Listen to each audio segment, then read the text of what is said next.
আসসালামু আলাইকুম friends, welcome to my YouTube channel. তো ফাইনালি আমি আজকের একটা ভালো কথাই শেয়ার করবো তোমাদের সঙ্গে। মানে ভিডিও করার পর ভিডিওর ফলটা কি পাওয়া যায় আজকের আমি বুঝতে পারলাম। অনেক বড় একটা ধাক্কা লাগলো মনে। এরকম কষ্ট এতদিন আমি ভিডিও বানাচ্ছি একটাও পাইনি। তো দেখতেই পাচ্ছ আমার এখানে আই লুক ক্রিয়েট করেছি।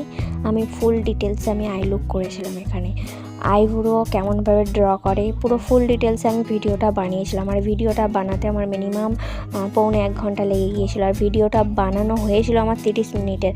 তো সেই ক্লিপটা পুরো ডিলিট হয়ে গেছে। আমি কেমনভাবে আই লুক ক্রিয়েট করছি নিউডের মধ্যে থেকে আই লুকটা করেছিলাম, খুব সুন্দর হয়েছিল। তোমাদের কেমন লাগবে জানি না, যদি ভালো লাগে তো অবশ্যই লাইক করে দিও। আর কথাটা ভালোভাবে মানে যারা ভিডিও বানাও তারাই জানে যে মেহনত করতে মানে ভিডিওটা বানাতে গেলে কতটা কষ্ট, কতটা মেহনত করতে হয়। তো আমার তার ফলটা আমি আজকেরই পেয়ে গেছি। ভিডিওটা পুরো ডিলিট হয়ে গেছে। তো এমন ভিডিও চাই মানে আই লুক এমন চাইলে অবশ্যই আমাকে সাবস্ক্রাইব করে রেখে দিও। Thanks for watching.